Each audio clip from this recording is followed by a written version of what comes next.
And I'm so sorry, Claudette, if you could just tell me your vote for the first item. Sorry, I have to be unmuted. Yes. Okay, Got so it. Thank you. thank you and apologies because we all reminded each other to start the recording again, but we didn't want to get the jibber jabber of our beginning hellos. But we have called the meeting to order at 7:01, but now it's 7:03. We adopted the March agenda unanimously and approved the February 2025 meeting minutes without objection. So now at 7:03, still 2 minutes ahead of schedule, I'd like to welcome Lieutenant Forrest from MPD. Lieutenant, I saw your name. Are you here? I am. Can everybody hear me? Yes, thank you. Okay, great. Good afternoon, everybody. Once again, thanks for having me. I'm happy to be here. I'm going to start with going over some numbers that we have I'm going to start off with ADW for this time period last year compared to this time period this year. We had one. ADW, we had no robberies. Burglaries, we had 4. Motor vehicle thefts, we had 4. Theft from autos, we had 12. Regular theft from stores or person property, we had 25. That being said, Can you just stop for 1 second? ADW is assault with a deadly weapon? dangerous, not deadly, dangerous. Assault with a dangerous See, weapon. this is why we need to I'm know. sorry, I apologize. That's just my law and order in there, so I'd like to get what it actually means. Yes, Okay. and I'm always using Dangerous. police jargon, so I apologize. So No, it's okay. I just want to make sure I'm Yes. getting it right and everybody else is, but other Dangerous. people probably know, but okay, Yes. thanks. Assault with a dangerous weapon. So we had one of those, and I'm gonna go over briefly the circumstances behind some of these things. So the ADW that was domestic in nature, there was an arrest with that, and both parties they knew each other. Going down to her or burglaries. Can you tell us where that ADW occurred? Do you have So address? that ADW was in the 4600 block of Connecticut Avenue. So 4607 Connecticut Avenue. That's where that occurred in Thank that you. building. So that being said, moving right along, for our burglaries, we had 2 in the 3000 block of Van Ness. We had 1 in the 2700 block of Ordway and 4400 Connecticut. 1 was a church, two were was apartment building, and well, actually 3 were residences. Within 2 within an apartment building. And moving right along, we had the motor vehicle thefts and 4500 block of Connecticut and 3800 block of Connecticut and also 3003 Van Ness. A couple of those, we had a vehicle running, someone was delivering and they left their vehicle running. Another one, they accidentally left their keys in their vehicle, and that was 2 of those motor vehicle theft. Or theft from autos, we still do have a lot of those, and what we're still seeing, we're still having a lot of people leaving stuff in their vehicles. The majority of those, even though it was 3 of the 12, the repeat blocks was the 5,000 block of Connecticut Avenue. So that being said, I walked around today a little bit, say hello to a couple of our neighbors. I stopped by Forest Hill Park and also in the 5,000 block of Connecticut, just to give me an idea as to, what's going on and how it's set up. I was walking around between 10 a.m. and 11 a.m. just to get a brief idea as to what's going on, what the streets look like. And 5,000 block of Connecticut, it's real easy, for people to just go around and, if people are leaving stuff in their car, because there's so many entranceway that you have the CVS, you have all the stores behind there. There's so many things back there. So that being said, the only advice I could give is just be mindful. Just be mindful, leaving keys in your cars, be mindful, leaving your vehicles running, anything at all in your cars, you know what I mean? It attracts people, it attracts curiosity. With regarding to burglaries, we've started a citywide, not only for 2D, but a citywide burglary plan, because burglary has been happening across the city rampantly. So we have where we have officers doing face-to-face. We have officers doing slow patrol during the midnight towards, especially towards the day work shift. And we're doing that. We're going to continue to do that with the CVS's, the stores. We still have officers patrolling their beat, making sure that nothing of note is going on in those areas when these stores are open. And I think that's one of the reasons why we had a downtick in theft, because we are down actually like 10 opposed to this time last year. So that being said, anybody have any questions for me? Lieutenant, can you tell us about the burglaries? Are they like, people breaking, is it, I Sure. guess along the same lines as ADW, does that mean that someone is like breaking a lock and breaking into someone's property? What is that? How do you define burglary? Okay, so burglaries, we have two kinds of burglaries. We have a B2, where someone breaks in somebody's residence while they're not there. All of these that we have, they're pretty much B2s. So B2s could be either residents that the residents are not there, or it could be a commercial establishment for a B2. So all of these that we had, they were pretty much one was a church actually that was unlocked, and someone gained entry through the unlocked door. So the individual went in, and I don't know what, they took some items or whatnot. And so the difference between like a burglary and an unlawful entry, for an unlawful entry, the person would go into the store or into the establishment, residence, or whatever, and with no intent of breaking in, maybe just to sleep or something that's, does not rise to the occasion of taking anything from that property. So that's the difference between unlawful entry and burglaries. And I don't know if that answers your question, but B2, which is a burglary two, could be a residence that's not occupied, or a B2 could be a commercial area. However, a burglary one, which we call a B1, is when the residence is occupied, like the person that's living there is there and someone enters. Okay, so we've had B2s, not B. Yes, B2s, not no B1s. Mhm. I mean, I guess that's good. Matthew Fikes, I know, has a question. Any commissioners have questions? Other than me and my crime drama questions? I do. Lieutenant Bobbitt, what church was broken into? That's the one at 4420 Connecticut. I don't remember the name, but that's the address, 4420 Connecticut. So that's the one right by Zips Cleaners, right? Mm-hmm. The church, yeah, right next to Right. King On and, the second story of the Zips, yeah, Liberty Church, I Oh. believe. right. Mhm. Not, it's like a church in a building, not like a church you would think of as a church. That's, Great. thank you for clarifying that. I walk by there every day. Actually, that was my question, but I guess the other question I'm asking is for the ones I guess the vehicle stolen at 4500, which is my building. Mm-hmm. So the cars were left running right in front of the building. Okay, so I don't have the particulars in front of me right now, but if that's a question that you need answer, I could look at that up for you and just email me, and I'll get back to you on exactly where it was. Okay, thank you. Mm-hmm. That has happened, I know, in the past, right? With a lot of delivery people leave the cars running.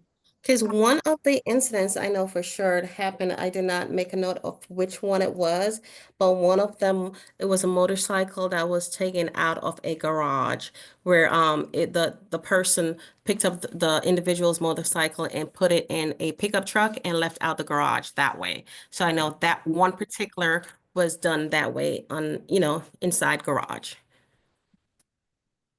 Thank you. Commissioner Baer, do you, No, I don't have any question. Thank you. okay, thank you so much, Lieutenant. As always, appreciate your being here when I know you go outside of your shift to be here to update us. So we're very appreciative of that. Thanks. You're very welcome. Thank you for having me as always. And I will send out when I'm going to have my community walk again. And everyone is invited. I'm looking towards having it in Forest Hill Park for my next community walk. So that will be, forthcoming. Okay, great. Great. Thanks. Thank Thanks. you. As much Thank notice you. as you can give us, we all like to be there when we can. Yes, Um, please. Thank you. Okay, our moker, Owen Cox. Owen, are you here from the moker's office? Hi, He's there someplace. I see you. Hello, everyone. Thank you for having me. My name is William Owen Cox. I'm the Ward 3 Mokers Liaison. It's the Mayor's Office for Community Relations and Services. I'll put my info along with my managers in the chat here. So just a couple of quick announcements. First of all, the Rental Act, I just wanted to give a short statement about that Mayor Muriel Bowser has invested more in affordable housing than any other mayor of a city of equivalent size. And that investment is at risk due to abuse of the systems we have in place. So rebalancing expectations for neighbors, tenants, and landlords act, or the Rental Act, is something that she supports.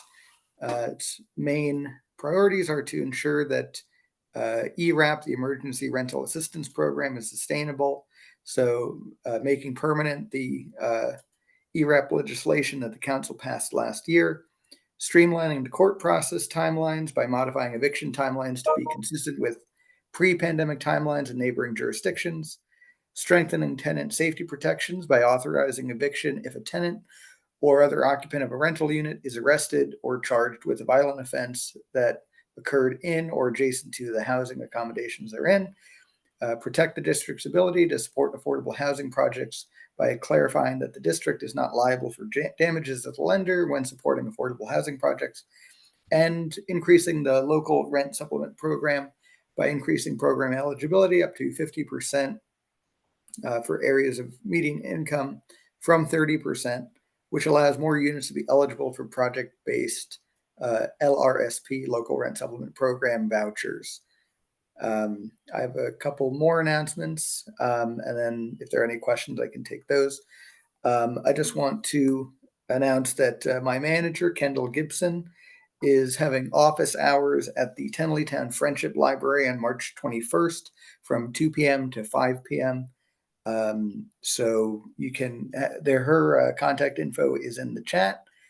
So please feel free to reach out to her if you would like to set up a particular time to show up, and she's always happy to see you. And finally, Can you drop that timing in the chat as well of oh her office yeah, hours? sure. Let me just Thank type you. it in. And then You the can just last do it when thing, you're done. Thanks. sure. And then the last thing is I wanted to advertise fedsupport.dc.gov. This is for folks, federal workers who have been laid off and could use any support. The city has programs available. We're doing a program where it's sort of like a resume review for folks if they want to come in. It's not a job or hiring fair for the city government. It's more so a program to just review resumes and get them refreshed if they haven't been updated in a while. And let me just add that timing for Kendall's office hours in the chat. Thanks. Commissioner David. Thank you, Chairwoman. William, can you explain to us what you mean by abuse of the program that you mentioned earlier? Sure. So that would be things like not paying the rent and basically using the system as it stands in place by intentionally not paying rent with no intention of paying rent, and utilizing the program by sort of taking advantage of it without the intent of actually using it more as what it is, like a stopgap, and just committing surreptitiously, I guess you could say, to not paying rent back. To add to that, to add to that, is there any sort of abuse besides not paying the rent? I couldn't say. I guess it would be a case by case basis, and I don't have any specific examples that I could cite. Sorry. Thank you. Mm-hmm. Okay, thank you. Thank you so much. Thanks for being here. I know we're looking forward to pointing out some particular issues we have in the neighborhood with you this Friday. Thank you. Oh, just one last thing. I'm sorry. Yes. I entered in my contact info into the chat, although it went to Commissioner Carlson. I'm looking to see if I can add Oh, it I got it. to Okay. everyone's Yep. chat, I'll get it. but I'm not able Got it. to. If Okay, that could be thanks. shared with everyone, it'd be great. Thanks. Thank you. Great. All right. Let's move on to, I will do that for you. Shantice Quinn Brown from Councilmember Freeman's office.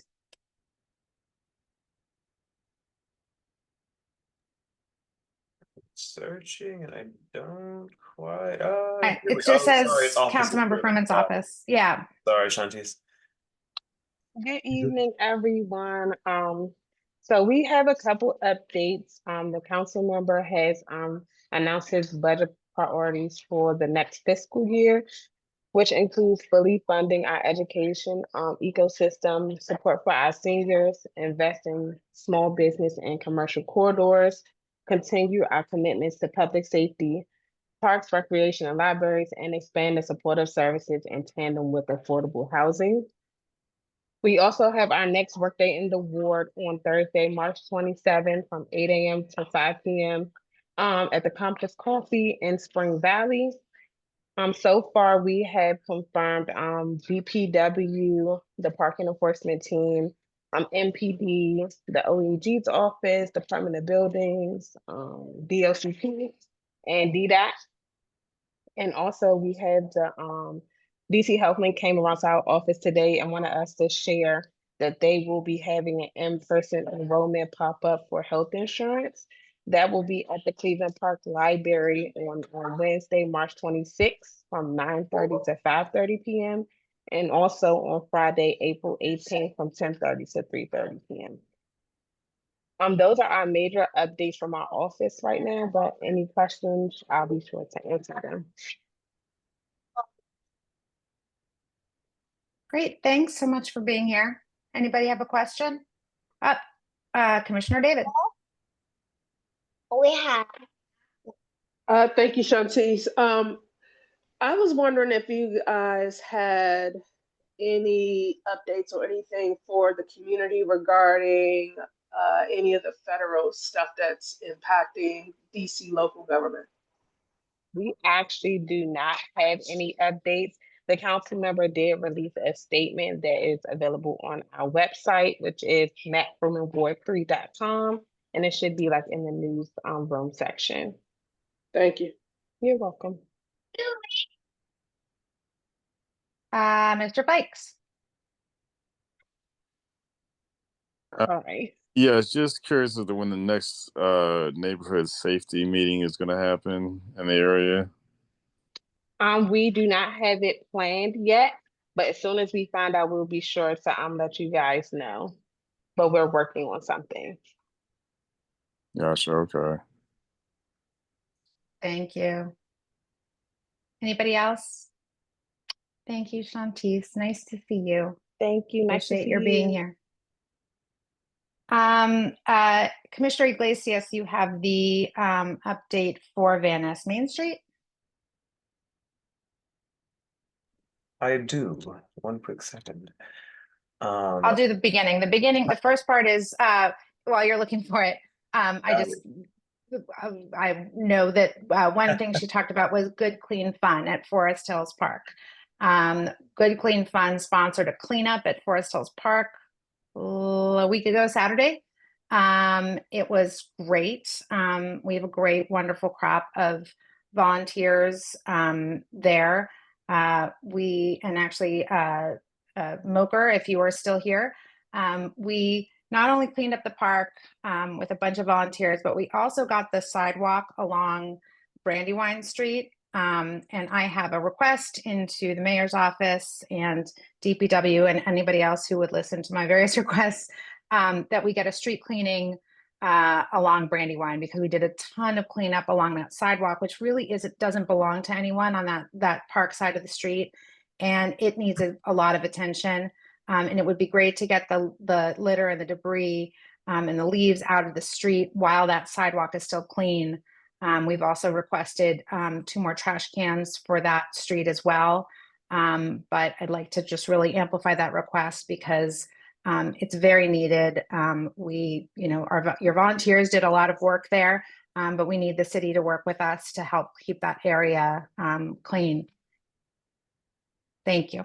Okay, you're on, Adrian. Yeah. Read that email.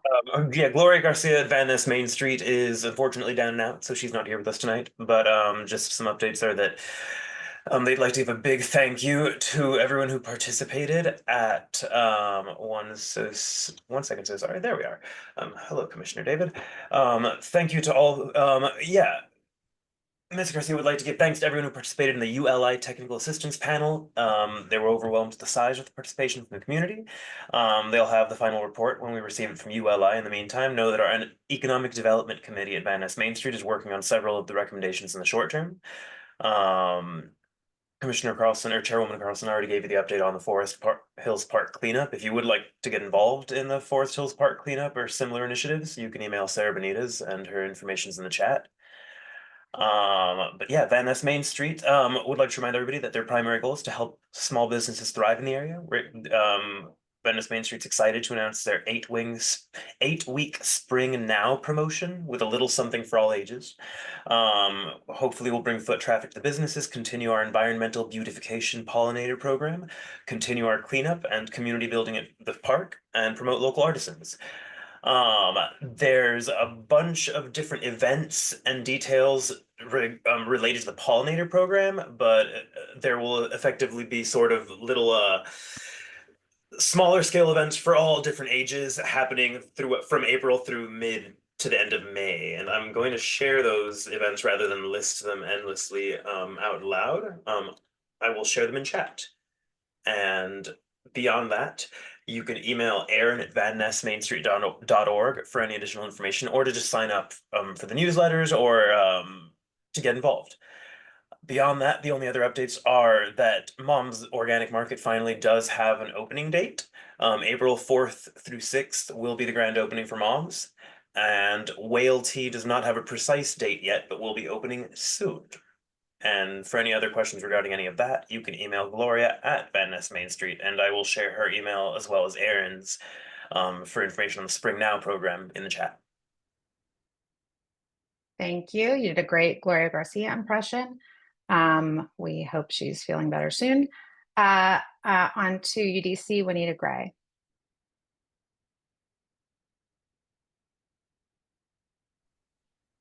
Hello, Commissioner. Commissioner Iglesias just did my report for me, so thank you, Commissioner Iglesias.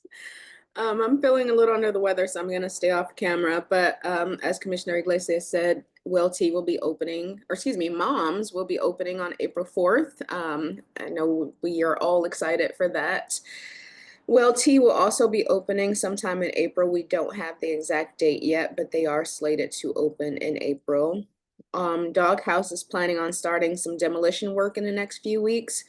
So that will be ongoing. And then the farmers market, we're actually opening up early this year. So the first date will be April 26th, Saturday, April 26th is when the farmers market will open again. So that's all I have. Awesome. Any questions? That farmers market is the best. I'm so excited. I miss it when it's gone. Anybody have questions for Juanita? Thank you so much. And Juanita, I did see, I've had some version issues with our online versions and through Octo and Word. I don't want to waste any time and boring on it because I've wasted my whole a lot of brain power on it. But I did, it seems like I went out of order, but the version I have printed out in front of me had a different order of people. So if it seemed like I skipped you, I'm sorry, I didn't mean to. Community announcements. Does anyone from the community have anything they'd like to announce? And if you're thinking about it, we will move on to commissioner updates, and I'll still call on you just to keep us moving. Going to go in order of the spotlight here. So, Commissioner Bear, any updates?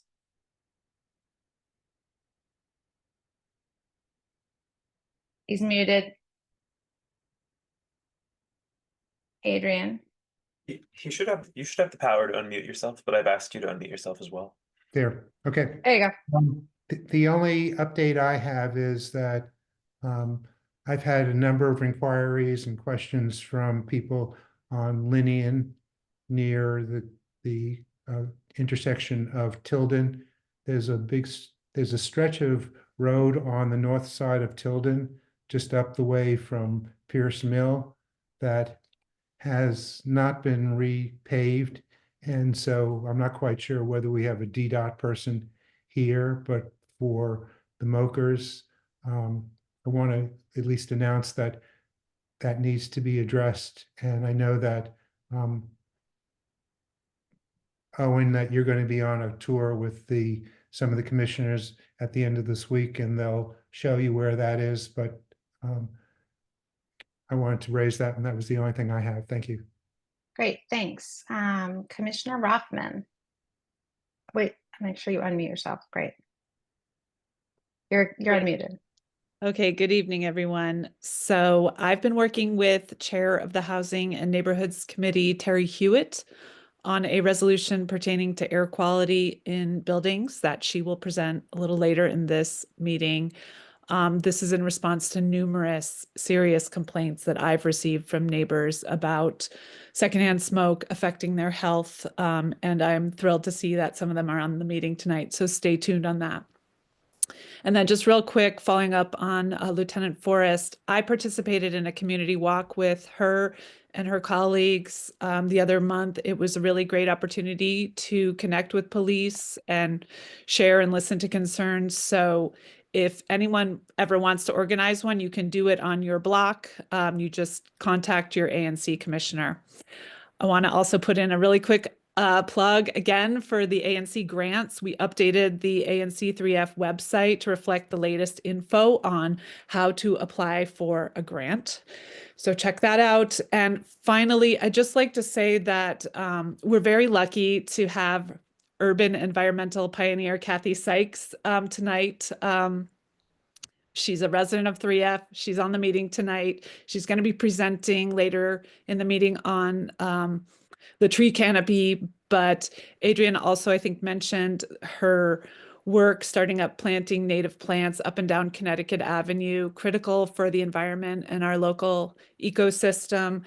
So if you ever are wondering when these are, I've put them on my blog as well, which is amyrothmananc.wordpress.com. I love volunteering with her. It's also a great stress reliever. Thanks. Thank you. Commissioner David. No updates? Okay, Commissioner Guzman. No, I don't have any specific updates for my ANC. However, you will hear from me when my turn comes up for schools and universities. Great. Commissioner Iglesias. My updates, much like Juanita's, were covered by the Van Ness Main Street announcement. So just looking toward the businesses. Great. I'm just going to go super quickly. I want to thank constituent Matt McFarland for updating us to the fact that during those big winds, a pedestrian signal at Connecticut Avenue was turned. That was fixed lightning fast, actually, by DDOT, really mostly because he got on it, had a 311 confirmation number, send it to me, send it to DDOT, and DDOT was able to act on it. And I think that was a real safety issue. And I'm happy because I feel like sometimes I harp on DDOT that that was something that was addressed so quickly. And it was a great, I think, example of us all working together, constituents, the ANC, the city agencies. So I just wanted to let people know if you do have a situation or something you see, you put in a 311, you email it to us. If you know the agency contact, copy us and the agency contact, but otherwise we really can help get those elevated through the mayor's office, Owen and Kendall, Shantice, Freeman's office. But sometimes like a tree falls in the woods and everybody else thinks they're letting people know. So I don't know if Matt McFarland's even here, but hopefully his ears are burning somewhere. I wanted to also flag that doing just routine Google map search for I was going somewhere, I saw a lot of illegal marijuana gifting shops literally on my Google map as like right next to other business names that popped up on my Google map. So I've started reporting those because you click on them and there you have like, it's basically like whatever the 2025 version of the yellow pages of where one can go. And I was really surprised that they were popping up. So I just wanted to alert people to that. I don't know if it always pops up, but I've done a couple of searches so now they're really going to pop up and RIP my search history. But I am trying to flag those, let ABCA know, let Van Ness Main Street know that's happening.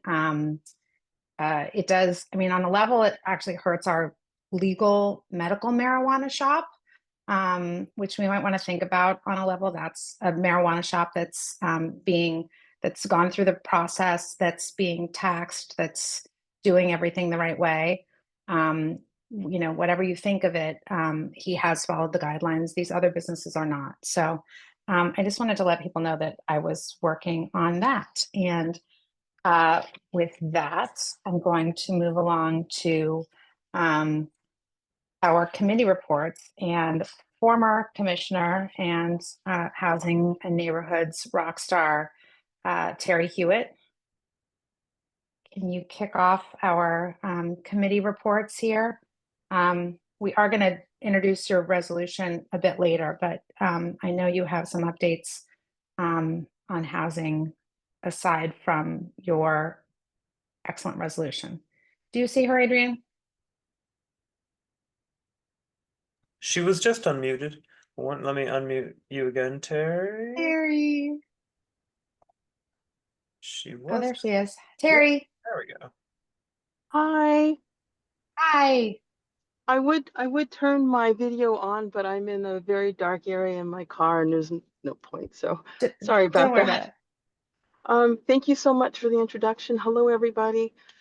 So in reference to housing committee reports, I will say that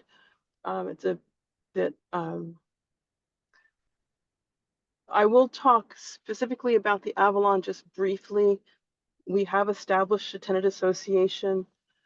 We have established 3 committees, a committee to negotiate, and we actually have engaged with True Ground, the company that has engaged in buying the Avalon. If you haven't heard, the Avalon apartment building at the corner of Albemarle and Connecticut was not on the market.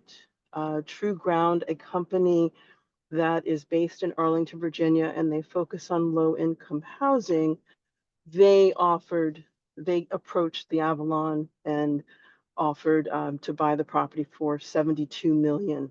That dollar amount has dropped down to 70 million after doing some investigative work on their own at the building, but the sale continues. It was actually a very good meeting from negotiation standpoint, but we'll see how that follow-up goes. What we are also learning is that even though they are a low income, they're really, it's more 60 to 80%. It's above low income, but I don't have enough to report on that right now. Going back, so that's a negotiation committee. Then we have a condo committee. So we are working to look at buying the property as residents, and that seems to have some gusto. So we'll see where we go. And the last one is the co-op committee. With that, I would like to piggyback off of a comment you made earlier about city services and 311. During the wins, I want to compliment ANC and 311 and DC, whichever service that was, so quickly coming to reinstall the fencing on Albemarle. The fencing that protected the construction site fell down, leaving exposed quite some hazardous areas. It took them about 5 or 6 hours to put all the fencing up, but they were done about by 3 o'clock in the morning. Period. Sorry, thinking I'm texting to myself. So let's see. I think, and then we'll be talking about the resolution for indoor air, and that affects all of us for multi-unit buildings. And that's all I have at the moment. Thank you. Thanks, Terry. Please Just keep us just a posted on moment. the Avalon as well. Yes? I'm sorry to interrupt. I don't know, is Terry available later in the meeting when we talk about the resolution? I just wanted to make sure if she wasn't available, if she could speak about it now.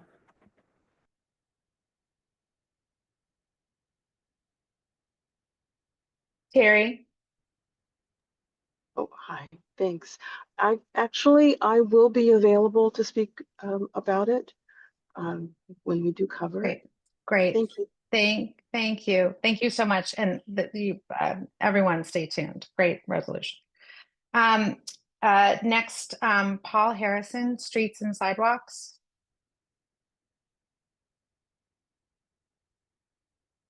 I don't see him on the list. Am I missing him? Am I missing you, Paul? I didn't see him either, but I thought maybe I just wasn't looking carefully enough.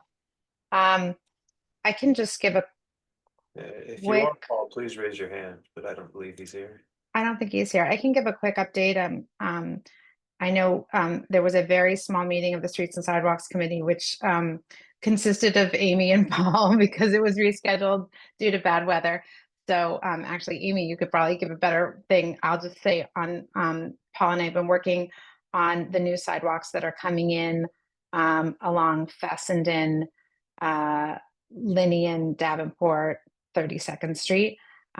So we're continuing, they're doing like the pre-work on that. So we're continuing to work with DDOT because just to make sure, and I've gotten a couple of constituent comments on this, there's a new crosswalk proposed to go in at the bottom of Fessenden Street at Broad Branch and where Broad Branch 32nd and Fessenden come together, but there's actually no way to stop cars coming from the east to the west along there. So, I think it's hard. I mean, DDOT has been here, but it's hard for anyone to see on a map why that's true. So fortunately, we have some neighbors involved, and we're really going to work on how we can normalize that intersection where people really come very quickly across up from Linian and across up Fessenden to cross Connecticut or to turn down to go downtown Connecticut. I also wanted to confirm that the Davenport Street issue that we've talked about, where there was a proposal for the street to be one way, that has come to a solution where it will not be one way, but the traffic calming measures will be installed this spring/summer, and everyone seems to be as happy as they can be about safety and change, given that there's change. Amy, do you have anything to add on the meeting you guys had? No. We'll have another meeting coming up in probably in April. Parks and watersheds. Mitch, we're going to cede some of your report to Kathy Sykes to discuss the UDC tree canopy. Adrian, Kathy, we know is here because she was the first person here. Super fan. I hope Kelly's here too. Yes, Kelly. Can you share your screen, Kelly? And can we unmute Kelly? And Kelly, can you introduce yourself? Kathy, we know. Kelly, we're happy to see you and hope to know you. I think, does she have to be unmuted? She looks like she is unmuted, but maybe it's the phone. You turn up your volume, Kelly.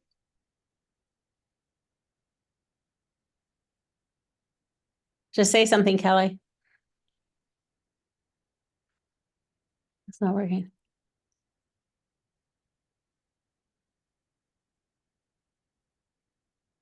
Hello?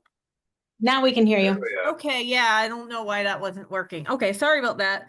So my name is Kelly Russo Petrick. I am a project specialist in urban ecology at the University District of Columbia. I have been leading a lot of the tree canopy restoration work at UDC. And yeah. You teach the naturalist program. Go on. Yes, I am the coordinator of the DC Master Naturalist program. So Great, we're so happy to have you here. Do yes, you guys have a presentation to share? Do we need to I do will that, or do you want to share your that. screen? Yeah. I've got it pulled up if we need to back up. But perfect. Okay. Can you see the presentation? Does it started sharing screen? Double click to enter full screen mode. There you go. Okay. You can see the UDC tree canopy plan. Yeah, can you do it all the way to present? Yeah. Slideshow. Full screen it. Yeah, we see your PowerPoint window itself. There we go. Yep. Great. Okay. When ready, I can go ahead and start on this. Go for it. So we good news, we just got UDC approved as a tree campus through the Arbor Day Foundation. So what that means is that they join a network of 412 campuses across the US.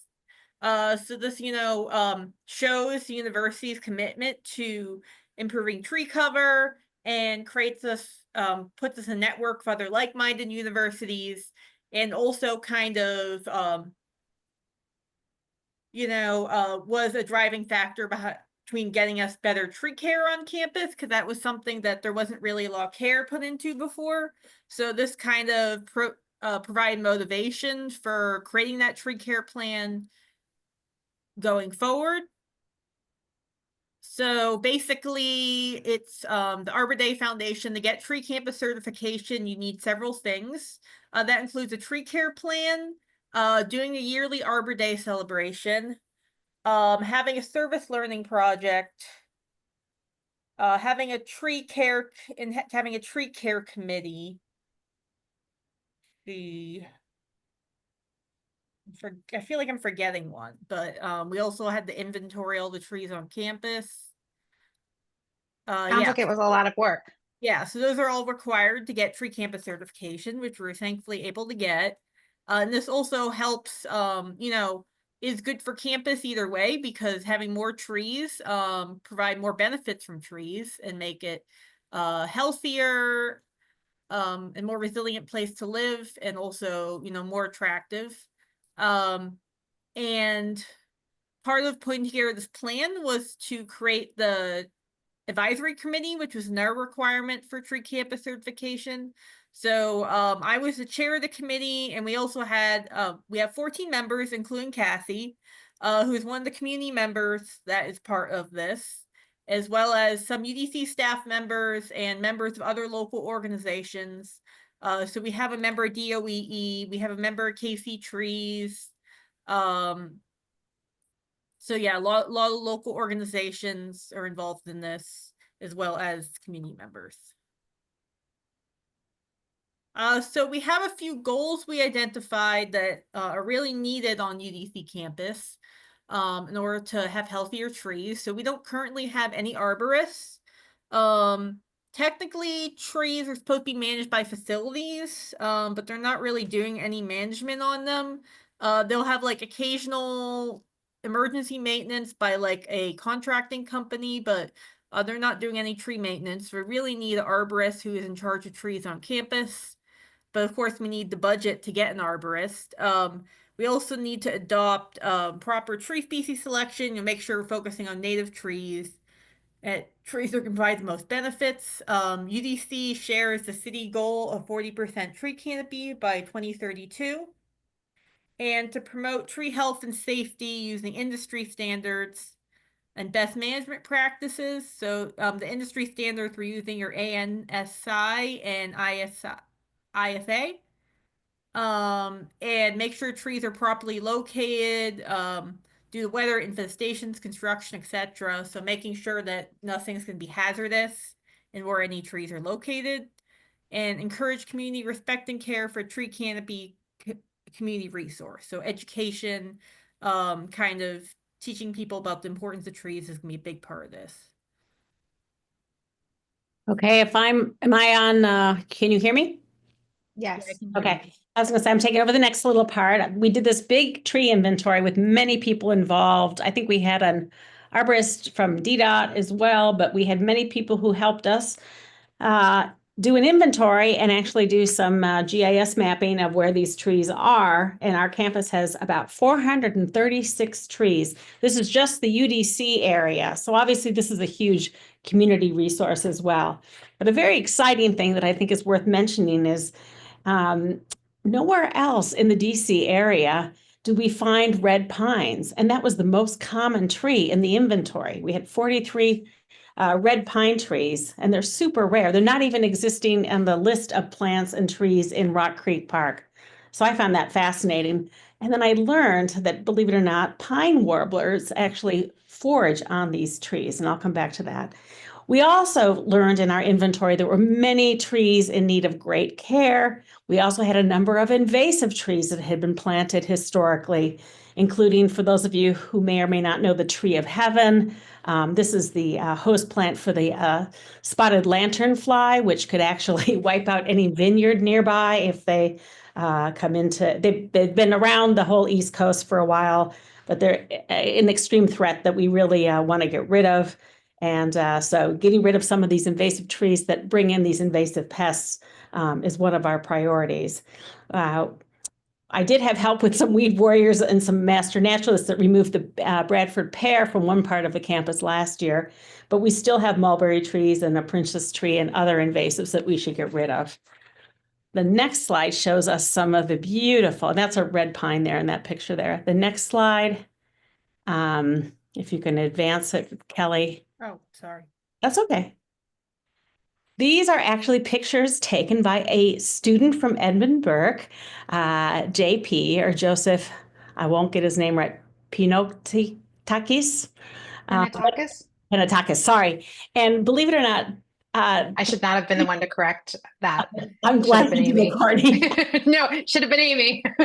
Maybe, yeah. But look at the beautiful, these are his photos of the three birds, not the tree, just showing the invasive tree. You know, here's a beautiful tree that is totally covered by English ivy. This is what I spend my weekends with.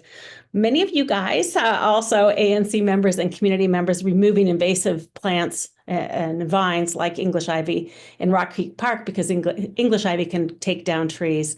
But look at these beautiful birds that are taken right on campus here. The pine warbler, which it's like only found here in the campus on UDC. That's a specialty thing. And look at that. We have a beautiful hawk. These are both pictures of the same hawk, type of hawk. So that's kind of really neat that we've got this incredible asset right here in our neighborhood. And the next page, next slide, sorry, Kelly, is there's some really good things that we learned from the inventory that was done. And the good news is that we have 66% of the trees are in good condition. The bad news is that we've got some work to be done, and we definitely could use an arborist to help with this. We've got 8 dead trees, 26 that are in poor condition. We did an assessment of all the trees, and there's a whole inventory, but just to say, you know, we've got a huge number of trees that need pruning, and this is also from a safety standpoint, but also just aesthetically and just to help the trees, you know, make it a beautiful place for people to, you know, visit. We also have tons of trees that are covered with ivy. We've got this big problem of ivy, not just in Rock Creek Park, but also on campus. And it would be a big loss, especially to lose these red pine trees and others that are almost not existent in our area. The good news, another good news, I actually wear the hat of both a master gardener and master naturalist trained here at UDC. But we've got those groups of people that are coming through that program who have to do their annual hours that will be helping us try to remove the things that we can do without the help of an arborist. Everything else that we can do, we'll be, we're part of the plan and we're getting people on board starting in April. And now I'm turning back to Kelly.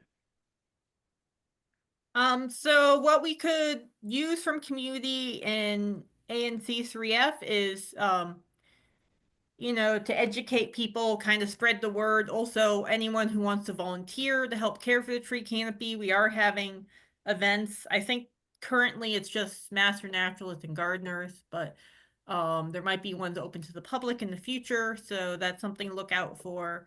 They're planning to do monthly events and also support, you know, raising awareness for getting an arborist because we really need that. But that's something we need to figure out how to fund. So and here are our email addresses for both me and Cassie. Again, Cassie's doing a lot of great native plant work around the region, and you can contact me for questions about Master Naturalist or just the tree committee or work in general. So And just so you know, Kelly's done the huge big lift on this. This wasn't even on anyone's radar until Kelly brought it to our attention that we could be recognized, as many universities, even in our area, already are, but there's others that haven't done it yet. So we're very proud of being accepted. And we're very excited about, again, you know, we will be involving the community at some point, like Kelly said, because this is not rocket science, but we just need a lot of hands-on to make things happen that will really improve the wonderful asset that we have on campus and in our neighborhood here. Thank you so much. Amazing. Thank you Yeah. so much both of you. Kelly, thank you. It's so nice to meet you and see you. And thank you. I mean, this is like a really, again, what an antidote to like what's been happening in the world, to see this amazing presentation, to see Amy's son's remarkable photos of birds. This is something we should all be steeping ourselves in and appreciating. And I hope that we can support you in, I don't know if Juanita's still on, but like how we work with UDC, who we love to work with, to try and support this ecosystem. We're also Thanks, happy to answer guys. questions if you have any. Oh yeah, if anybody has any questions, yeah, good point. Does anybody have any questions? I'm just fangirling here. But I could keep doing that. No, thank you. But like, what we will, I will say that we will work with the both of you, and we will look forward to working with the both of you in the coming months to figure out how the ANC can support your work. And Kelly, bravo, really. Thank you. What a feat. Thanks. Thanks. Thank you so Great much. to meet you all. Thanks. On to Commissioner Guzman and the schools and universities report. Okay, let's see. You'll hear from me a little bit later when we discuss resolutions. There is one that pertains to schools. But in general, I actually have good news to report. I've been in touch with both the HSA and the LSAT at Merch. Their budget has been not only fully funded, but actually extra funded for next year, which I can say quite assuredly that never happens. So this is like a watershed moment. We should be really grateful for that. And no advocacy will be needed on the ANC's part currently. And additionally, the only issue remaining with Merch is there is still a need for crossing guards. So in speaking with both Emily Blake and Allison Fitzsimmons, they were wondering if Commissioner David has any updates on the meeting that she and Amy held regarding crossing guard issue at Merch. So I would defer to Commissioner David or Commissioner Rothman on that update. On that, the last we got was that that DDOT would be in touch with the principal. So the principal has the lead on that. So their question. Okay, we might want to follow up with that because I also spoke to the principal and there has been no follow-up or communication from DDOT to him. So probably an ongoing issue for Commissioner David and I to work together on, just closing the loop on the crossing guard issue. And I have a meeting set up with Steve McManus at Edmund Burke. He just wants to make sure that his school stays in the forefront of our ANC's mind. And so I'll just be discussing with him the current status of his school, any needs he might have. And that is all from me. Great, thanks. And we will hear from you again regarding PKEEP in a little bit. Thank you. So we're going to move along to DC Water. Commissioner Bear, can you introduce our old friends at DC Water? I think I saw Janelle's on it. Can you help me out, Adrian, and see whether he's here? I see Jay Miller, Jarrell, Jean, Yeah, Joy. Jarrell's iPhone. Got it. I'm not sure I see. Hey, good evening. Oh, and Hi, Peter, Jarrell. Oh, Yeah. there's Peter. and Peter's there as well. I had a conversation with Emmanuel this afternoon, gentlemen, and he had sent out a update on the project. There were a couple questions from the community concerning that status report. One had to do with the pilings that are going to be put in place over the next couple weeks, and also the de-energizing of some wires in the area of that work on Albemarle and 32nd Street. Can you guys quickly talk to those questions that we had from the community? Good evening, everybody. The issue of the energizing is just for a local. It's a small line, overhead line that feeds the street line. So nobody's going to be affected. It's just localized at 32nd Street.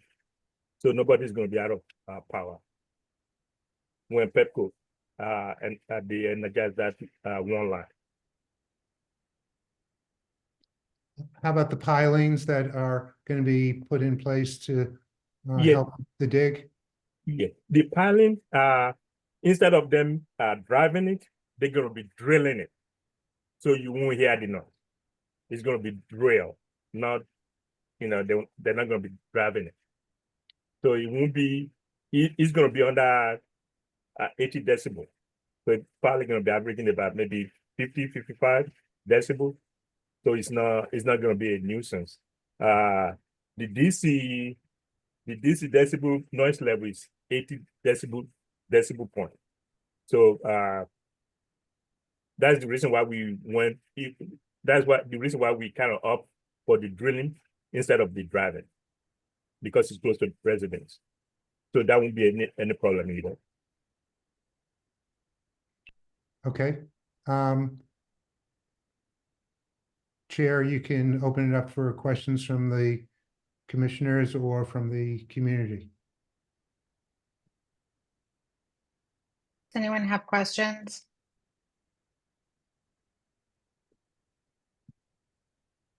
I'll say as always, I'm rooting for this to be done. I'm rooting for the weather to be good. It's been a long road, friends. Yeah, we're almost there. Just because Okay. we know you get we want to finish too. We're almost there. I know. Our goals are aligned here, but we're cheering you on. Please do your best to get her done here. Okay, Get us we over will. the finish line. Thank you so much. Thank you, man. Let's go to Matt English, talking about the DOEE Linian Gully Outfall Project. Matt, I think, provided us with like a shred of good news this week, which was also tremendously welcome. So I won't step on your glory here, but tell us your stories. I will. Can you all hear me? Yes. Wonderful. I have this slideshow that everyone who has seen this presentation we'll be bored of, but just in case there are people who don't know what's going on, I'm gonna throw it up here real quick.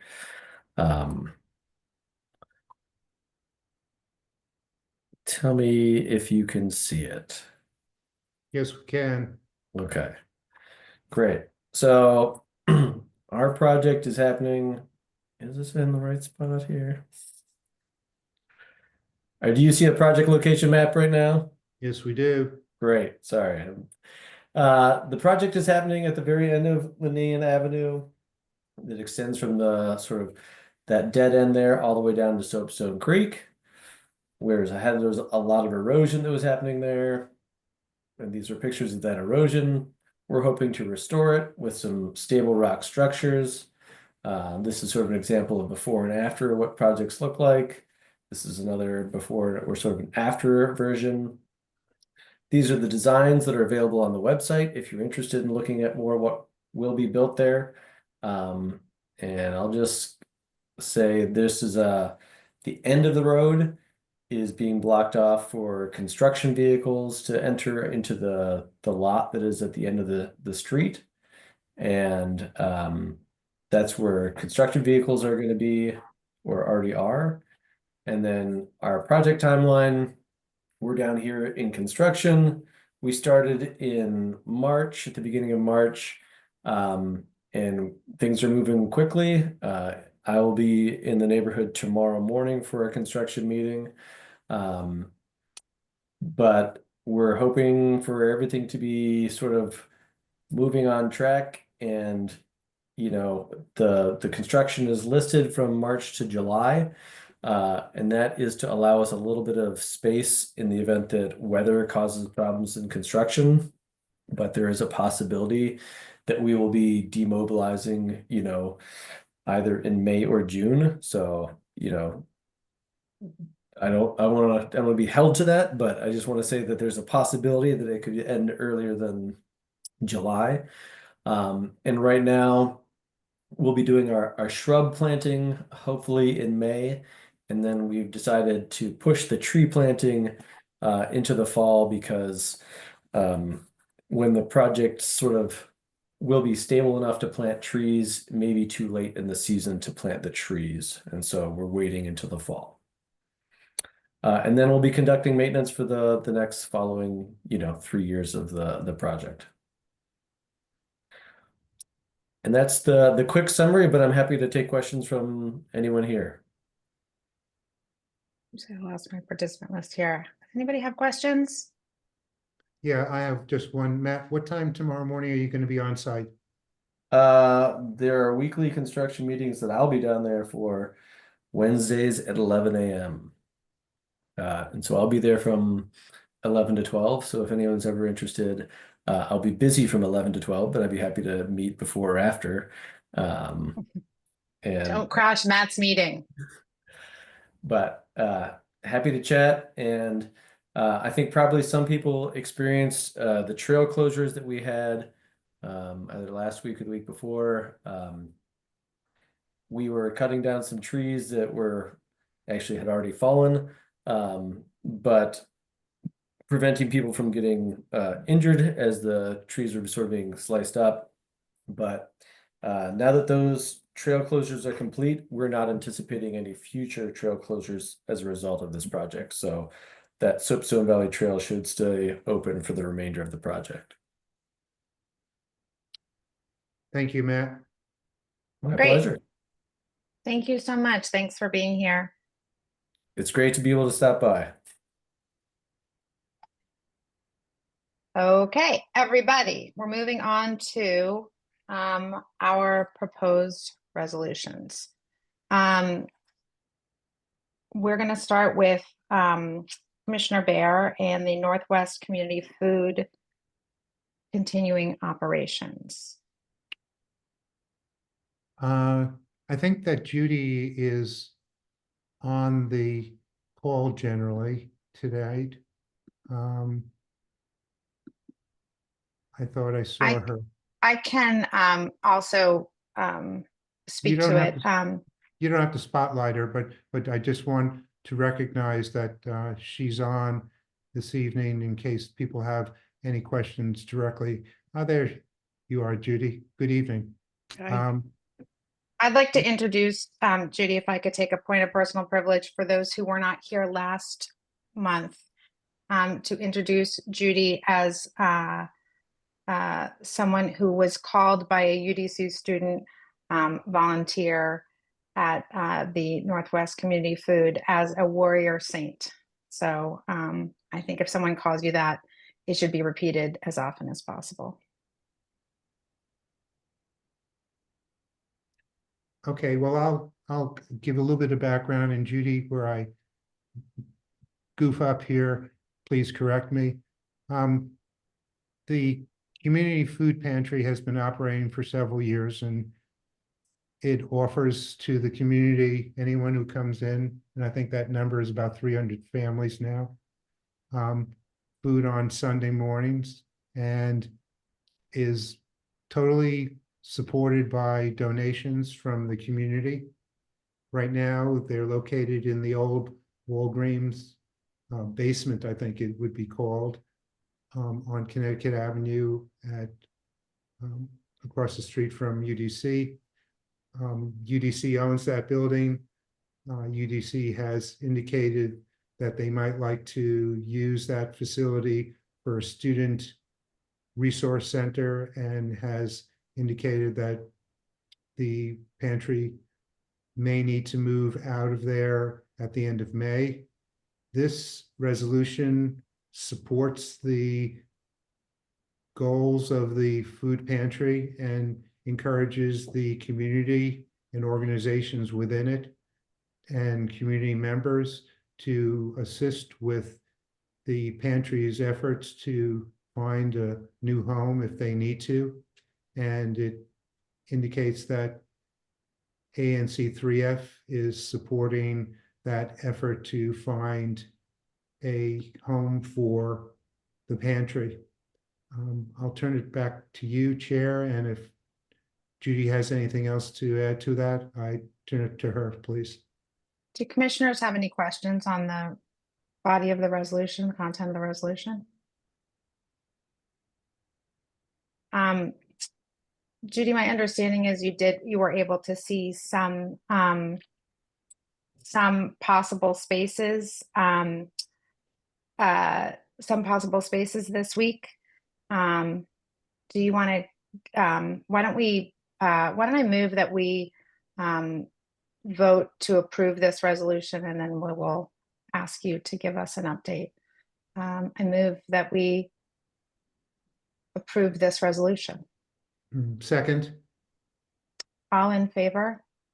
Aye. Aye. That's unanimous.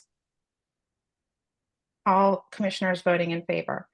Thank you so much. I think this is a really important endorsement of a really, really important community group. Judy, would you mind commenting on where you stand now, and if there's any way that the ANC or members of the community can continue to help? Well, first, I'd like to thank all the commissioners for jumping on this problem and drafting a very good resolution and passing it on behalf of all of our volunteers and our guests, and really all the donors who live around Ward 3. We really appreciate the faith that the community has put in us. We opened the pantry as an emergency response to a deep problem here, and I don't think that we're going to be done anytime soon. So what we need now really is a more permanent space. First we were on a month-to-month lease from UDC. It turned into 6-month extensions to the MOU, and we really appreciate UDC's donation of this very great space for close to 4 years. We were incredibly disappointed when UDC said that we needed to move out by May 31st. But we also understand that UDC has a lot of competing needs and obligations themselves. But through the magic of the ANC taking interest, UDC did, I apologize for my dog barking at this time, UDC did assure us that they would be searching on campus and around the campus for space. And then they have showed us some promising space that would take pretty extensive work, but it meets most of the needs that we can identify. Location, accessibility being the most important.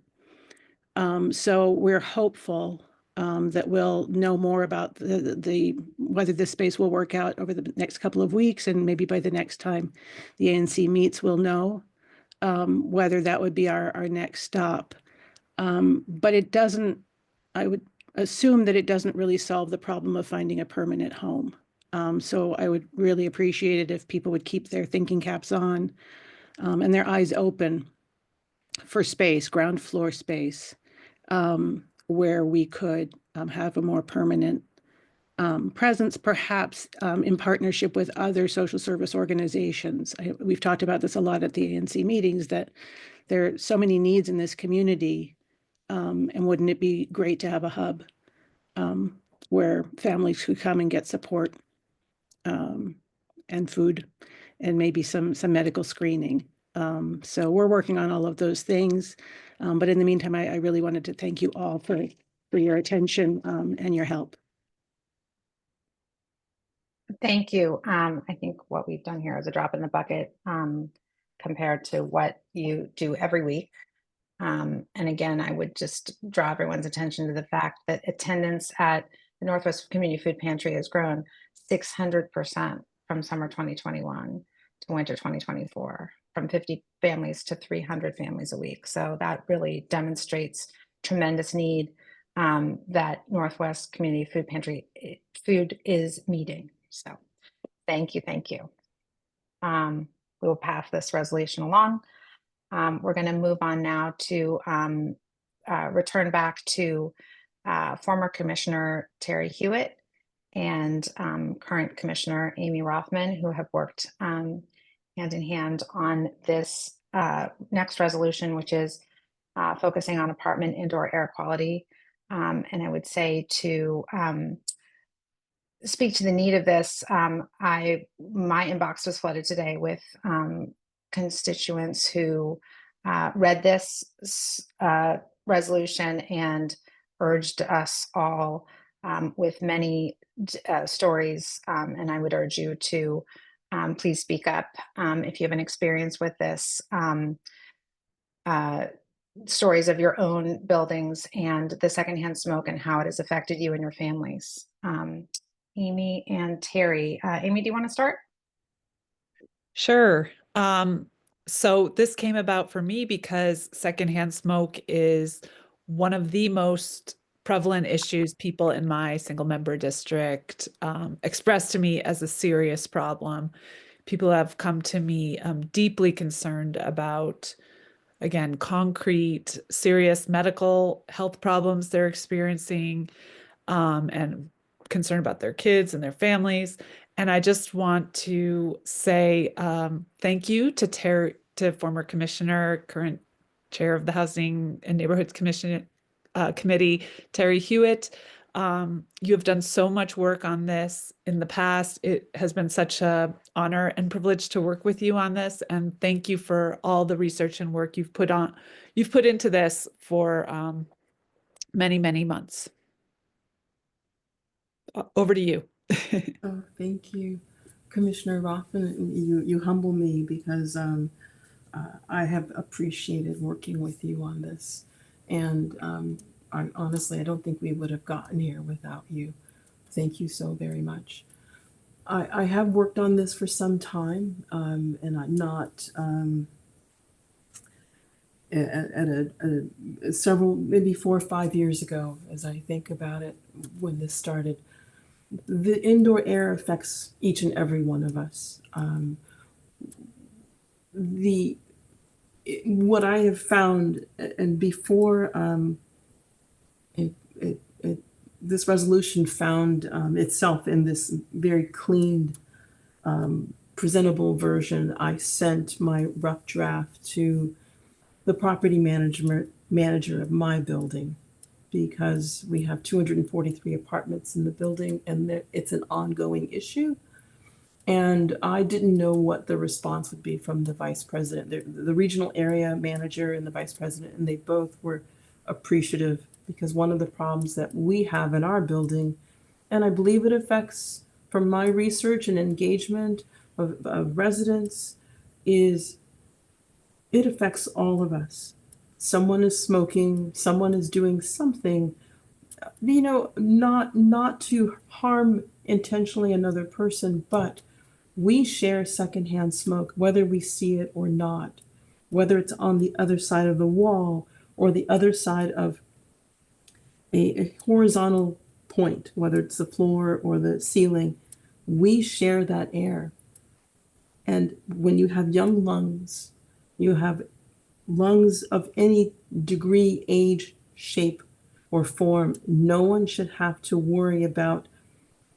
There's enough to worry about health-wise, but to have to worry about things that you can't see is quite vital. So I hope that it is nice to hear that there are others who have read this and can appreciate what's going on, because we all struggle with this. And Terry, if I may, the one of the several emails I received spoke to the marijuana smoke. So, I mean, where we think about secondhand smoke, you know, and we've known, right, for decades when it was banned in bars and restaurants that it affected everyone around them. But a lot of the constituents are talking about having marijuana smoke infiltrate their apartments. Yep. And that to me is just a totally different level, because I mean, it's one thing for cigarette smoke, but marijuana smoke, I mean, the you know, other effects of marijuana, sorry, but like, it's not funny. It's terrible. If you have a child that's living in an environment where they might be subject to that, their young lungs, much less if you have a teenager who you're trying to keep on the straight and narrow, or I mean, I find this really so important that you've brought this up, and I'd like to move that we approve this resolution. Thank you. I'll second. All commissioners in favor of approving the resolution in support of protecting residents from secondhand smoke and multi-unit housing in Washington, D.C. Aye. Aye. Aye. Aye. And I'd like to. That's unanimous. Please, sorry, go ahead, Amy. Oh, sorry, thank you. Oh, Courtney, Commissioner Chairwoman, you mentioned earlier that and I've noted that there are people in the meeting right now who have been supporting this and have in fact inspired it. So I just wanted to see if anyone wanted to say anything. Absolutely. Yeah, I'm sorry. I meant to encourage anyone to speak if they'd like to on this. Absolutely. And I don't see anyone's hand up, but I do have the emails, and what I think we should do, Amy and Commissioner Rothman and Terry, is we will include an addendum to the resolution with some of the, or all of the emails that we've received, so that as we push this forward, as we send this to council, they will have basically your testimony behind it. There is a hand. Okay. Oh, there is. Okay. Chandra Tiwari. Thank you so much for being here.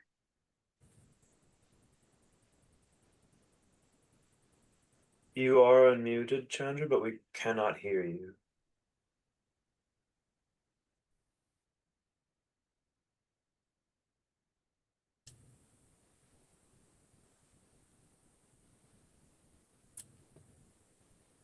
I will say Chandra is one of the people that inspired me. If you're using headphones, Chandra, unplugging them might turn on your microphone.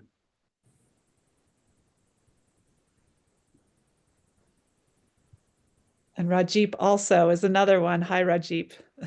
Hi, yes, my name is Rajdeep Jolly. I'm an attorney here in Washington, D.C., and just want to say thank you to Commissioner Rothman for drafting this resolution. I'm strongly in support. Thanks. Thank you for coming. Thanks for And informing it.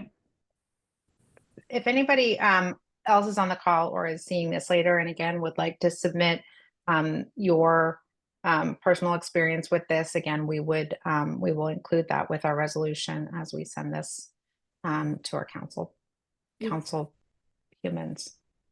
If I could just add one piece, actually two small pieces. This resolution helps residents as well as property managers, because one of the biggest problems is that property managers put non-smoking in leases, but they're not able to enforce it. And I think that this resolution will help push that over, because it is a struggle within buildings. And when you mentioned earlier about marijuana, there is no standard. So it's not uncommon for anyone to be inhaling components that are illegal drugs. That is the just what it is right now. And I don't mean just marijuana being legal, but there are components in it that are quite dangerous. So I'm grateful to have this resolution make it to this point, and I'm most appreciative to the ANC for your support. Thank you. Thanks, Terry, and the teamwork of it's like we have a bonus ANC commissioner with you still here with us. So thank you so much. I'm going to move on to retaining PKEEP funding. This is as Commissioner Guzman authored this resolution, and I'll let you go ahead. Sorry. No, that's okay. No introduction needed. Go for it. Okay. Well, I want to thank my colleagues in ANC. Okay, I always say this incorrectly. 34G. 34G, thank you. 34G. Because I used the resolution that they adopted last week as sort of the bare bones structure to formulate one that represents the interests of 3F. Basically, the pre-K enhancement and expansion program, PKEEP, is part of the Office of the State Superintendent of Education, OSSE. And it provides, it's a program that provides grants to community-based organizations to provide free pre-K 3 and pre-K 4 for district children. So this is in beyond what's available in district public schools. This is a particular issue in Ward 3, because in the entirety of Ward 3, there's only one public pre-K program. And within 3F, there are none that are public. But there are about 350 children in Ward 3 that are served through PKEEP programs at 3 community-based organizations, CommuniKids, St. Albans Child Care Center, and Two Birds. It's interesting to note that the spots used by Ward 3 children represent nearly a third of the over 1,000 PKEEP seats citywide. So basically, this resolution outlines the need for pre-K 3 and 4 programs citywide, but most specifically in Ward 3 and in 3F. And it also outlines the costs, the very extensive costs of pre-K programs that are private. And the mayor's office is finalizing the budget, and I do know that Councilmember Fruman and his staff are very supportive of pushing forward with really striving to keep PKEEP in the budget. And just sort of as a little aside, but related, Murch, the HSA at Murch Elementary, several years ago established a scholarship program within its budget. And the idea was that it would be able to help families that needed assistance with field trip stipends or special trips for like robotics competitions or something like that. But as the composition of Murch has changed over the last couple of years, there has been a real need for daycare support. And the scholarship program that the HSA has is nearly maxed out because it has been supporting supporting aftercare needs for families that need it. So care for like really the littlest, most vulnerable kids in our neighborhoods is a huge issue. And especially in Ward 3, where there are not that many, there are not many of these community-based organizations, but there's literally no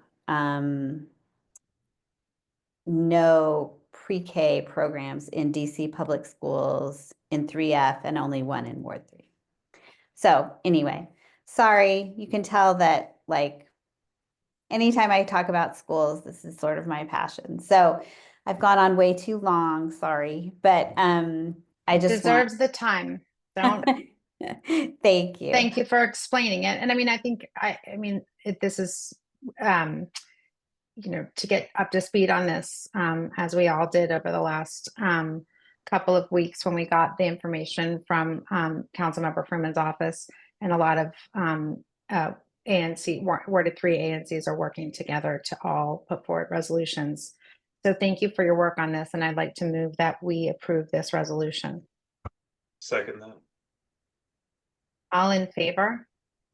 Aye. Aye. That's also a unanimous passage of that resolution. Thank you, Sue. You're welcome. I just muted myself because my dog came in and I was assuming you were shaking your head at your dog and not at us, right? I know. I'm sorry. She decided to whine. Clearly, she's not a supporter She's thrilled. of PKEEP. No, she's thrilled. She's thrilled. She just doesn't have the words. Okay, so we're going to move on now to the final resolution on our ANC docket today, which is the resolution urging Mayor Bowser and the DC Department of Human Services to adhere to guidelines that govern the housing first model when administering permanent supportive housing vouchers. I know that there are a lot of people on this call who are affected by safety issues in the apartment buildings. This resolution is really born out of our special meeting last year and our, the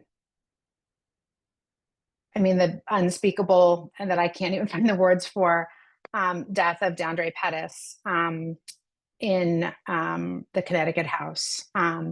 And so we looked at this resolution really from the standpoint of children who are living in permanent supportive housing voucher situations who are at risk, as we've seen that 4 children have died between February 2023 and January 2025 in permanent supportive voucher funded apartments on Connecticut and Massachusetts avenues, including DeAndre Pettis in Connecticut House at 4500 Connecticut Avenue, which is in ANC3F.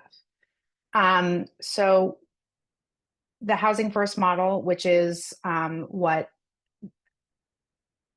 DC purports to follow when administering permanent supportive housing vouchers is not being followed here. And we are urging that we're saying that intensive case management is not being used here. And we'd like to urge Mayor Bowser, the Department of Human Services, Council members White and Freeman to fund and require weekly in-home case management visits to all permanent supporting housing voucher tenants, prioritizing those with minor children in the household. I'd like to ask if anyone in the community has questions or comments on this resolution, starting with commissioners.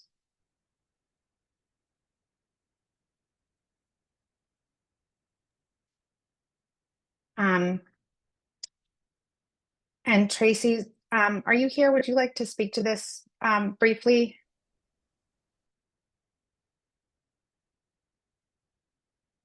Oh, I'm Hi. sorry. I'm sorry, Tracy. Am I unmuted? I didn't know you're unmuted, and I'm sorry. I didn't mean to call on you without giving you the heads up. Apologies. No, thank you, Chair and Commissioners of ANC. I appreciate this resolution. I think that for children in less than 2 years calls upon the ANC and the community to do something. These permanent supportive housing vouchers apparently are intended for people whom the city knows needs intensive services. There are a lot of children at risk in the city. I volunteer as a guardian ad litem representing children in the city. There are a lot of children who are at risk that we don't know about it, and the city doesn't know about it until it might be too late. In this case, the city actually knows. The city is saying these families need intensive services. And the model requires, weekly case management check-ins. It does not require that somebody, be clean or be in treatment or be in mental health treatment. It does not require those things before, moving into an apartment. That's why it's called housing first. But it's not called housing only. The intent of the model is to get people sort of settled and stable, and then help them move into the treatment that is right for them. So they kind of direct the treatment and what they need, but there are plenty of clinical services available to tenants. So that's another issue that seems to be lacking with our program. But the case management piece is really not optional in a model. The case management check-in in the apartments and so forth, working with people, seeing what they need to get steady on their feet and continue to be successful in housing. That isn't optional in a thriving sort of housing first model. And so I think those kinds of check-ins may have prevented some of the tragedies that we see with the children who died in a span of less than 2 years. If social workers were in those apartments, they may have been able to sort of see some red flags and called in some help or done what they needed to do to save the children and put them in a safer environment. So I appreciate this resolution. I would Thanks, Tracy. Thank you. I'd just like to note the positive responses that I've seen in my inbox to this resolution from constituents. Thank you. And thanks so much to Tracy, to Commissioner Guzman, and to Lisa Gore in ANC3F who have all been working with us to craft this resolution. I'd like to move that we approve this resolution. Second. All in favor? Aye. Aye. This also passes unanimously. Thank you very much, everyone, for all of the work putting for resolutions on a monthly agenda is a lot of extra work behind the scenes, and everybody really contributed to that. So I want to thank everyone for their work, and we're going to continue. Moving on, I'd like to go to commission business and Treasurer Guzman, Treasurer Sue, Commissioner Guzman. Yeah. How might we respectfully refer to you here with your treasurer's report? Sue is just fine. Okay. Not a lot to report here. We had only 2 transactions this month, bank fees and interest payments. And that netted a change of $785 in the positive. So our closing report balance is $55,964.44. In the interests of transparency, I specifically want to ask any of the commissioners if they have any questions regarding the treasurer's report or any financial matter that has happened with our checking account this month. No. Excellent. Okay. Yeah, so I muted myself, sorry, because my dog was also barking. it's okay. Pursuant to instructions from OANC, this treasurer's report will be attached to the minutes and available on ANC3F's website for anyone who is interested in looking at it. Additionally, if there are any questions from the community regarding any transaction made by 3F, those should be directed to me and I will respond promptly. Thank you. We're now going to go to, this is also a you issue. I'd like to move that we approve an expense that we discussed at our executive meeting on social media outreach. Can you, do you have in front of you, Sue, the details on that expenditure, and then we can vote on it? Yes, I do. In executive committee, most of the commissioners met and discussed the idea of having a general 3 ANC3F Instagram account.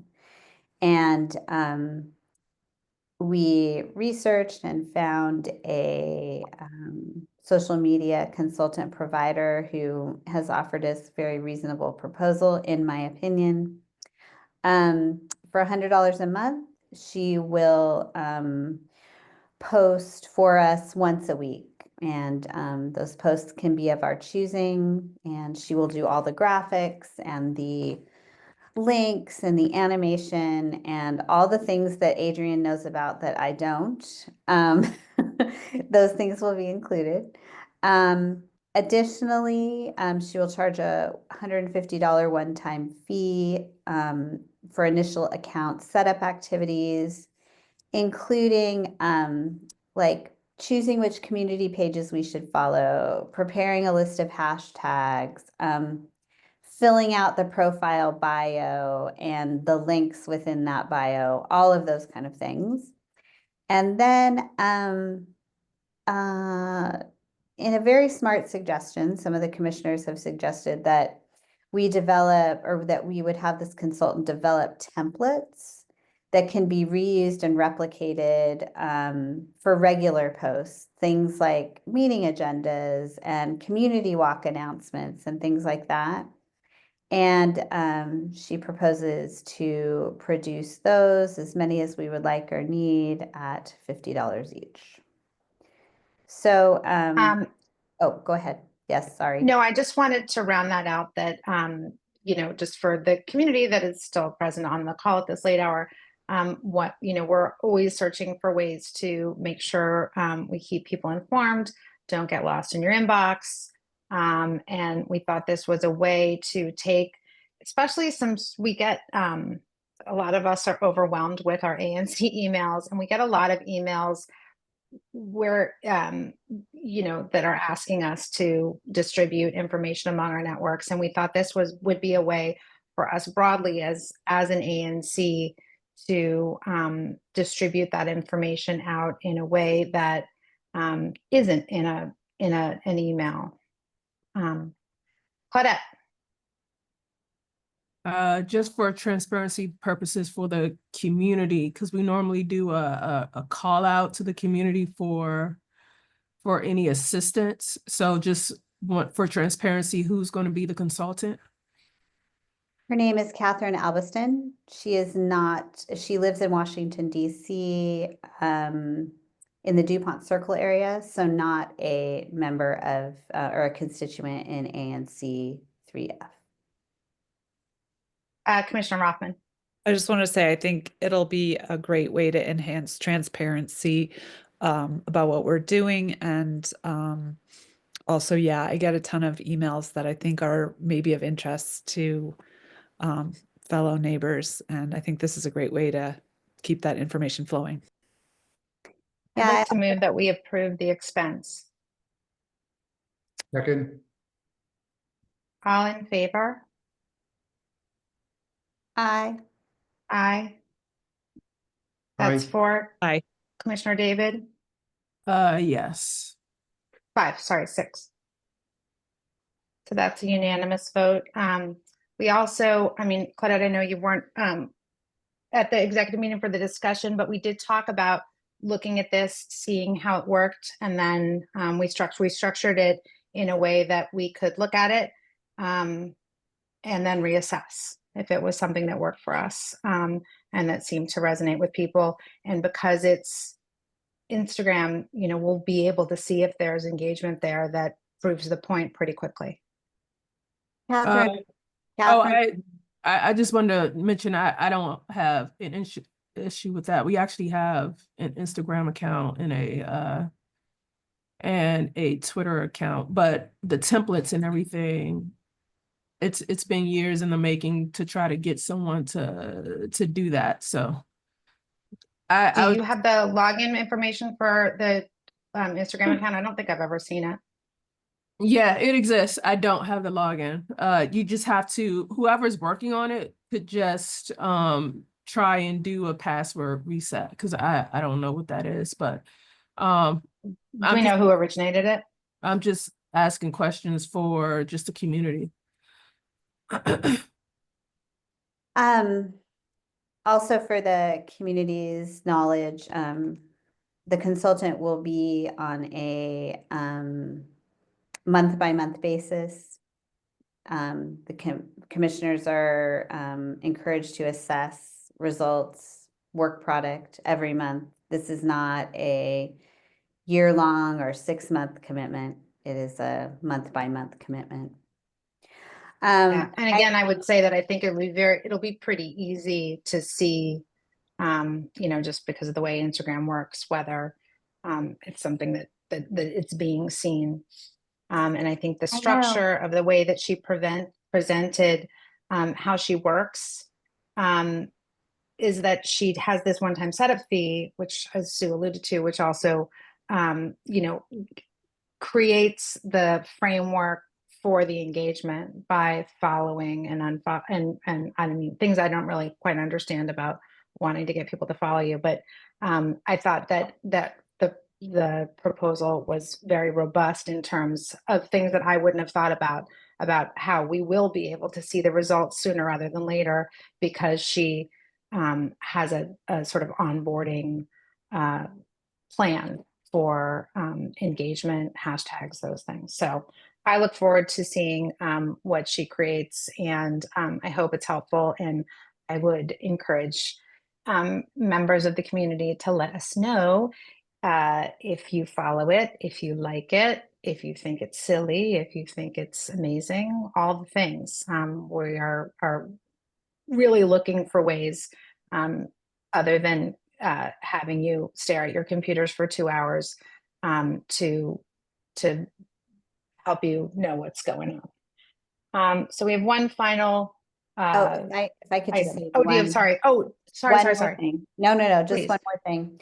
That has been one of the things that the consultant and I have spent quite a bit of time talking about, is making sure that we get the information that that the Instagram account even exists to constituents.